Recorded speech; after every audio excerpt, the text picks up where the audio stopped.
Olá, caro aluno, meu nome é Vinícius Ila Oliveira Rodrigues, sou professor aqui da Faculdade Vidal e fiquei responsável esse semestre para estar com vocês juntos na disciplina de Psicologia do Esporte. Na nossa primeira unidade, a gente vai ver o surgimento e fundamentos da Psicologia do Esporte. Como eu estava me apresentando, meu nome é Vinícius Ila e eu sou mestre em Saúde e Sociedade. Lá no mestrado foi onde tive contato com a Psicologia do Esporte, onde eu comecei a desenvolver esse trabalho dentro do Laboratório de Avaliação e Desempenho Aquático, da UERN. Lá a gente fazia um trabalho, um acompanhamento com os atletas do nado, atletas que eles vão competir de formas nacionais e internacionais também, onde eles são adultos entre essa faixa do adulto jovem, iniciando a carreira profissional. Então, eram muitas coisas que a gente fazia lá e hoje eu vou trazer um pouquinho desse conhecimento aqui para vocês, tá? Na nossa primeira unidade, a gente vai falar um pouquinho sobre o surgimento e os fundamentos da psicologia do esporte e aí na nossa aula de hoje ela é dividida em 5 tópicos. O primeiro tópico a gente vai ver um pouquinho da introdução e é introduzindo o pensamento da psicologia do esporte e também a psicologia do exercício, essa é a diferença entre as duas, o que é que elas têm consonância, o que é que diferencia e como é que a gente tem hoje na atualidade. Um breve histórico, não tem como a gente falar de psicologia do esporte sem antes entender de onde foi, de onde surgiu, até para onde estão os parâmetros hoje, quais são os trabalhos, quem são as pessoas que estão falando, que estão conversando. Depois a gente tem os estudos específicos em psicologia do esporte, onde a gente também tem um pouquinho histórico desse processo. E aí a gente entra para a nossa finalização com a pensata, para vocês refletirem um pouco mais sobre, para vocês escreverem um pouco mais sobre a nossa unidade, bem como para refletir sobre essa área abrangente no Brasil e no mundo. E por último, a gente vai ver um pouquinho das tendências atuais em psicologia do esporte. O que é que nós estamos pesquisando, quais são as novas faces aí da psicologia. No Brasil a gente tem um grande boom recentemente e vamos ter mais ainda, porque a gente entra na fase olímpica, a gente entra na fase mundial. Nós somos conhecidos pelo futebol, mas também por outros esportes, como a gente vê nas Olimpíadas também. No primeiro tópico da introdução, o primeiro ponto de discussão é justamente a psicologia do esporte e a diferenciação com a psicologia do esporte e do exercício. Apesar de ser os nomes muito próximos e a gente tem um histórico com isso, a gente entende que existe uma diferença entre as duas. Quando eu trabalho psicologia do esporte, eu estou ali muito tensionado a algo do alto rendimento. Então eu vou trabalhar diretamente com atletas que eles vão ali ter que render. E a partir disso a gente tem diversos componentes psicológicos, como a motivação, como o sofrimento psíquico, resistência à dor, resistência física também. A gente auxilia os profissionais das ciências dos esportes com os nossos apetrechos, nossas discussões, os nossos fundamentos da psicologia. Quando a gente abre agora para as novas discussões entre psicologia do esporte e do exercício, a gente introduz agora todo e qualquer sujeito que está ali querendo se exercitar. E a gente percebe um grande ganho aí no nosso século XXI da gente cada vez mais discutindo sobre a importância do esporte para a saúde mental. A gente entende que hoje a questão do esporte não é só uma questão estética, mas sim uma questão de saúde física do sujeito, onde a gente percebe um grande adepto de pessoas que começam novas atividades na tentativa de diminuir sintomas de ansiedade, sintomas de depressão. Esse estudo ele vai consistir nesse processo entre as pessoas e também seu comportamento e atividades esportivas, bem como as aplicações práticas disso. Então, nas nossas próximas unidades, a gente também vai ver um pouquinho sobre como vamos intervir nesse sujeito, desde o alto rendimento até o sujeito que está ali no processo depressivo. A psicologia do esporte ela não é apenas algo para o atleta de alto rendimento, mas também para auxiliar os sujeitos que estão com algum tipo de sofrimento psíquico. E aí, a psicologia do esporte é essa junção de conhecimento entre a psicologia e a ciência dos esportes. Na ciência do esporte, a gente vê biomecânica, a gente vê fisiologia, a gente vê o desporto mesmo, as questões médicas no esporte. E na psicologia, a gente fica ali com a personalidade, que é algo que historicamente a psicologia ela sempre se debruçou, principalmente porque é que algumas pessoas elas conseguem ficar mais tempos atentas a alguns exercícios e outras não, porque é que umas têm um fator de resiliência maior e outras não, bem como outros fatores, como também o processo de desenvolvimento que a gente tem do adolescente e diversos outros passos da nossa vida. A maioria dos pesquisadores eles têm dois objetivos. O primeiro objetivo é entender como os fatores psicológicos afetam o desempenho físico do indivíduo, então como é que a nossa mente influencia o nosso corpo. E o segundo, entender como a participação de esportes e exercício ele vai influenciar e afetar o desenvolvimento psicológico, saúde e bem-estar de uma pessoa.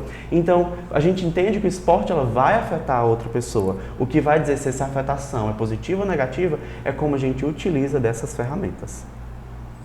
Trazendo um breve histórico, não existe um conciso muito bem esclarecido dentro da nossa ciência de como foi todo esse processo de início, mas Weinberg e Gold eles vão trazer isso a partir de 6 tópicos. O primeiro tópico, ele vai ser justamente os primeiros anos, onde na década de 1890, na América do Norte, Norman Triplett fez um estudo com ciclistas. Ele percebeu que o fato do ciclista fazer o seu trajeto com outra pessoa, eles conseguiam ter um rendimento maior. O que eles percorriam apenas, às vezes, poucos quilômetros, o fato de ter outra pessoa conseguia percorrer um espaço muito maior. Scriptura, o psicólogo de Yale, ele começou a trabalhar sobre os traços de personalidade. Qual traço de personalidade, aquela disciplina que vocês viram lá no início do curso, a personalidade, como é que aqueles traços do sujeito podem influenciar no desempenho e como é que também pode influenciar no seu próprio rendimento esportivo. No período 2, ou segundo período, a gente vai ter o desenvolvimento do laboratório e também os testes psicológicos. O Colin Griffin ele é conhecido como o pai da psicologia do esporte norte-americana, onde ele desenvolveu o primeiro laboratório em psicologia do esporte. Por que isso é tão importante? Quando a gente vai para um processo de trazer a psicologia do esporte para a ciência, a gente faz sempre um marco histórico com o laboratório. É a partir dos laboratórios que a gente consegue padronizar, pensar e começar a desenvolver de forma muito mais viva as intervenções e de forma muito mais concisa. É por isso que a gente sempre coloca o desenvolvimento de um laboratório como um marco de uma abertura na psicologia, como foi na história da psicologia, como é na história da psicologia do esporte também. Ele começou a estudar inicialmente tempo de reação, concentração, personalidade e agressão. Historicamente é conhecida a agressão como um fator negativo, mas para a psicologia do esporte, a agressão ela também é um fator positivo. Como é que eu redireciono essa energia da agressão para algo que pode ser positivo e construtivo? No terceiro período, a gente prepara-se para o futuro quando a gente começa a colocar a graduação especificamente. A gente começa a ter a disciplina vinculada à graduação e aí Henry treinou muitos outros professores, especificamente na psicologia e aí aliada com a educação física. Num quarto momento, a gente tem um estabelecimento como uma disciplina de fato acadêmica. No início, no terceiro tópico, ela começa a ser falada e discutida na graduação, que isso é importante para a gente ter uma institucionalização da psicologia do esporte, mas somente nos anos posteriores que a gente via na meada da década de 60 que foi estabelecido como uma disciplina e aí inicialmente na graduação da educação física. A psicologia do esporte ela começou a ser um componente separado porque percebia-se que só ter algo dentro de uma disciplina ela é incipiente para a gente de fato poder discutir a dimensão que a psicologia do esporte tem.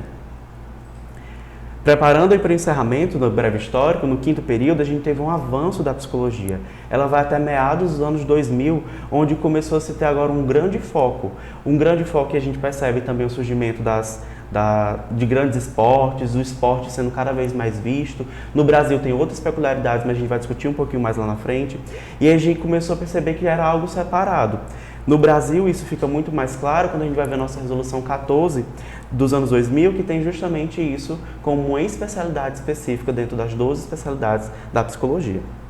No período 6, a psicologia contemporânea do esporte é o que nós temos hoje.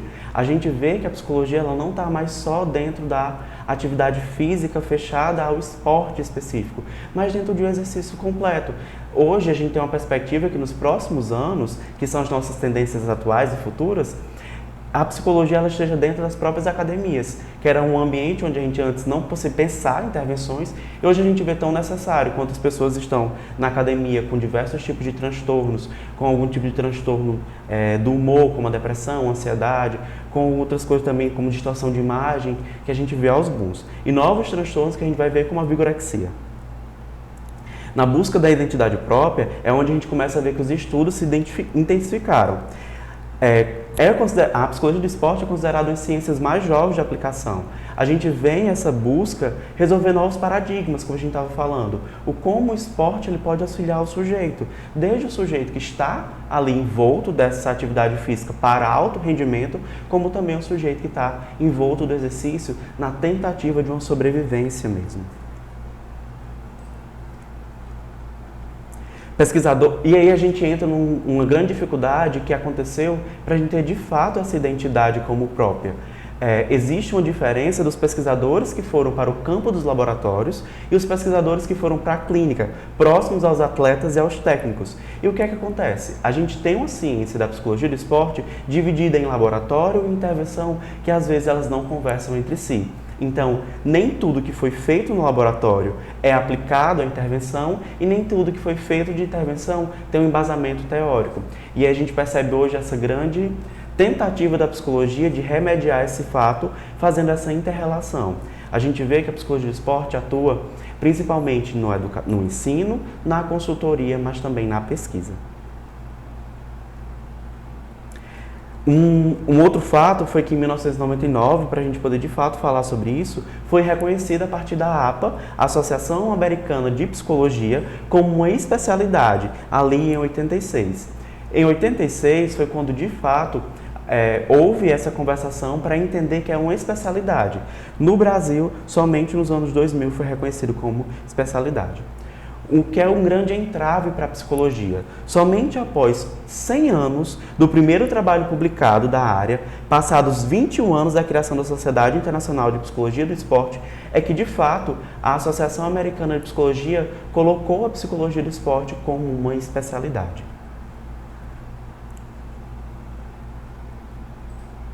No Brasil, como a gente estava falando, há um reconhecimento do conceito e essa junção entre esse processo, mas isso não significa que elas andaram próximas. Mas também, como um reflexo do mundo, não houve essa concisão. Um dos grandes nomes da psicologia do esporte, ele foi um dos primeiros psicólogos do esporte, que foi o psicólogo do esporte específico do São Paulo, que ele começou a trazer isso para o Brasil ainda na década de 90. Mas somente nos anos 2000, aí com a nossa resolução 014 dos anos 2000, que foi de fato feita uma especialidade, tendo alteração recentemente aí nos anos 2019, 2020, com a nova resolução do Conselho de Psicologia, Conselho Federal de Psicologia. A psicologia do esporte ela pode ser historicamente, no Brasil, dividida em 3 áreas de especialidade, sendo aprendizagem e controle motor, desenvolvimento motor e psicologia do esporte. Dentro da psicologia, como outro espaço da nossa área, existe a psicomotricidade, onde a gente vê o desenvolvimento psicomotor. E isso é muito mais palpável. A psicologia ela começa querendo ver o palpável para que depois fosse ver outras áreas, outros pontos. E aí, primeiro a gente começa no que é visual e palpável, até que a gente começou ali com concentração, que a gente consegue mensurar minimamente, a gente começou com tempo de reação, que é muito mais mensurável, até chegar a uma psicologia do esporte que ela é aberta a um outro espaço e uma outra ética. Como Kátia Rubio vai discutir posteriormente, que a psicologia do esporte, dentro do Brasil, ela tem que ter um fator ético e social. Quando a gente quer fazer um programa, por exemplo, para uma comunidade que está em algum tipo de vulnerabilidade, na maioria das vezes a gente usa do esporte para isso. A gente monta um centro de treinamentos para que as crianças e adolescentes, em específico, consigam estar nesse espaço para aprender sociabilidade, regras e outros fatores. Então, a psicologia do esporte tem uma outra ética que é para além dessa ética na maximização do rendimento.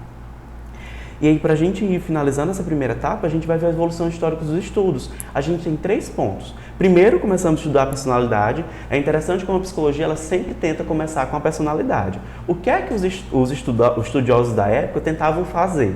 Eles tentavam ver qual era a personalidade do atleta de melhor rendimento.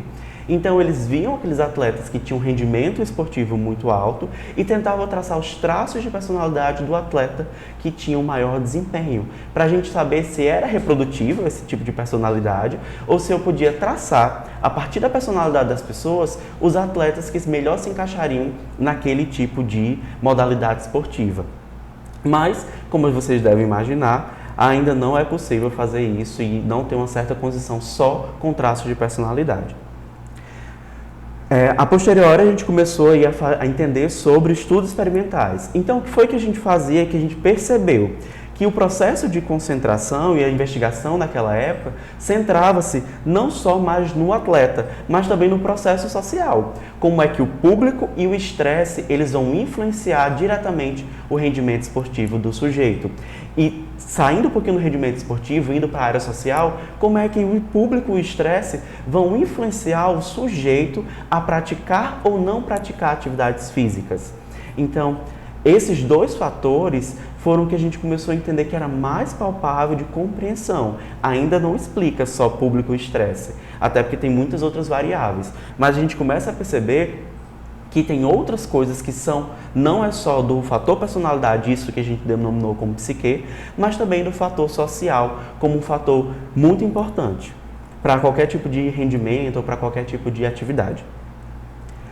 E por último, a gente teve uma abordagem mais cognitivista. Então, o que é que a gente começou a fazer? A investigar os comportamentos esportivos sobre a ótica psicológica.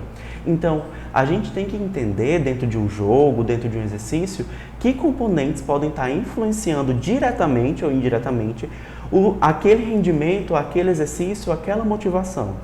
Se a gente for entender, por exemplo, dentro de um jogo de futebol, eu tenho que entender quais são os momentos de estresse e quais são as habilidades que o sujeito vai ter que desenvolver para superar aquele estresse. Então, por exemplo, eu vou bater um pênalti, como a gente fala comumente. O que é que eu preciso fazer? Eu preciso entender que vai ter o estresse do público, eu preciso entender que vai ter o estresse pessoal, o rendimento pessoal, até a posição que os jogadores vão tirar o pênalti, fazer o pênalti, ele vai influenciar diretamente no rendimento que o sujeito vai ter. E aí o Brasil tem historicamente diversas questões aí com as nossas Copas, né? E aí, para a gente começar esse processo de reflexão e ir finalizando a aula de hoje, começar o processo de finalização, a gente tem um processo da pensata para a gente poder refletir. Para além disso, que a gente está aqui falando, e entendendo e compreendendo que o esporte é um espaço de formação humana, não só necessariamente um espaço de rendimento, não só necessariamente um espaço de render e de ter algo com isso, mas de formar um ser humano. Qual a função da psicologia do esporte para além da maximização do desempenho? E aí eu quero ver vocês refletindo sobre isso mesmo. Trazer a psicologia do esporte para além do alto rendimento. Em outras aulas, a gente vai ver especificamente o rendimento esportivo, processos de intervenções em alto rendimento, processos mais elaborados de alto rendimento. Mas por hora eu quero essa reflexão sobre a maximização, para além da maximização desse papel do desempenho. Para a gente finalizando, a gente vai ter um pouquinho das tendências atuais. E aí, como grandes tendências atuais, a gente tem os grandes booms da psicologia do esporte. Sempre que é ano de Copa e de Olimpíadas, a gente percebe que a psicologia ela entra em evidência. A gente tem diversos atletas que vão relatar que só conseguem chegar onde chegaram, render o que rendeu, ou então enfrentar o que foi necessário enfrentar, à medida das derrotas e das vitórias, a partir da ajuda da psicologia. A psicologia que ajuda o sujeito não é só simplesmente a psicologia clínica, mas é a psicologia do esporte que também tem essa vertente clínica quando necessário. Eu trabalho de forma grupal com os sujeitos, mas eu também vou trabalhar de forma individual com o sujeito que necessitar para especificações do ambiente do esporte. O primeiro tripé que a gente estava vendo e que a gente pontua como uma tendência atual é justamente o ensino, pesquisa e consultoria. Ou então, você vai ver na literatura, ensino, pesquisa e intervenção.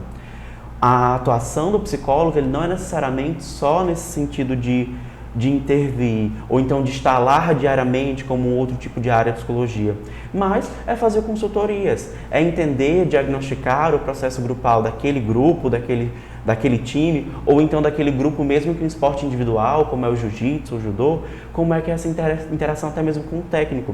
Existe momentos de preparação para as férias, existem diversos tipos de preparação. Então, a gente precisa fazer esse processo de ensino com os sujeitos e com a psicologia, de pesquisa, mas também de intervir nessas realidades. Há cada vez mais oportunidades e consultorias do serviço de psicologia. Recentemente, a gente percebe que tem academias começando a fazer esse processo de trazer psicólogos para dentro do ambiente, dentro das academias, para poder, de fato, fazer alguns tipos de intervenções, a níveis de esporte, a nível de organização, a outros níveis também, que tem também uma tendência da psicologia do esporte. Aí também ajudando atletas, técnicos a atingirem suas metas. Quando a gente entende atingir a meta, não é só ganhar. Atingir a meta também são metas de saúde, são outras metas que são necessárias também serem atingidas. E aí há também uma maior ênfase no aconselhamento, no treinamento clínico para psicólogo do esporte. O aconselhamento psicológico é uma disciplina que vocês já viram aí na faculdade e que vocês já entendem um pouco mais sobre isso, mas ligado ao esporte, a gente tem uma outra vertente que não é só já nasce de um ponto de partida que são as demandas do esporte. E isso a gente vai ver que se intensifica quando eu vou aconselhar um sujeito que está dentro desse processo. Principalmente se eu pego um sujeito que tem depressão, um sujeito que tem ansiedade, um sujeito que tem bipolaridade. Como é que a minha psicologia, como é que o esporte, ele consegue fazer essa junção para ajudar os sujeitos? E aí questões éticas de competência estão recebendo destaque também, como a gente já estava falando, principalmente com relação à Copa, às Olimpíadas. E aí uma maior preocupação da população com a melhoria na qualidade de vida. Então a busca e esse boom da busca pelo esporte e pelas atividades físicas, elas não é somente uma tentativa do sujeito atingir o corpo ideal ou dito ideal, mas é na verdade a melhoria da qualidade de vida. E a qualidade de vida ela tem diversos fatores como sociais, pessoais, a saúde física e a saúde mental. E existe uma inter-relação muito mais íntima do que a gente consegue dividir. Dentro da psicologia, a gente trabalha o biopsicossocial na maioria das vezes, ou então novas abordagens colocam o biopsico espiritual ou cultural, mas a gente tem que entender que o sujeito ele não consegue ser essa divisão plena. Essa divisão biopsicossocial ela é meramente educativa. O sujeito ele tem uma inter-relação muito maior e a gente precisa aprender a trabalhar com o sujeito como completo, principalmente o físico. A psicologia do esporte vai voltar para o físico, voltar para como o sujeito olha para o seu físico, mas também lembrando essa parte que é da saúde mental. E aí a gente entra para o último tópico, que é justamente essa função social da psicologia que a gente já vinha comentando. A psicologia do esporte ela tem uma função social. Eu preciso fazer com que as crianças elas entendam regras, ela entenda que o outro é importante. Tanto que quando a gente fala sobre sociabilidade, quase todos os médicos e psicólogos da infância, eles vão receitar ao esporte como um processo de sociabilidade, de entender os limites, de entender como é que eu olho para o outro, como é que o outro é importante na minha vida. Não existe nenhum jogo que não precise do outro. E aí por hoje é isso, alunos. Muito obrigado pela atenção de vocês. Espero que tenham gostado da aula e aí, nas próximas unidades, a gente vai ver um pouco mais de intervenções e um pouco mais da psicologia do esporte em outras formas.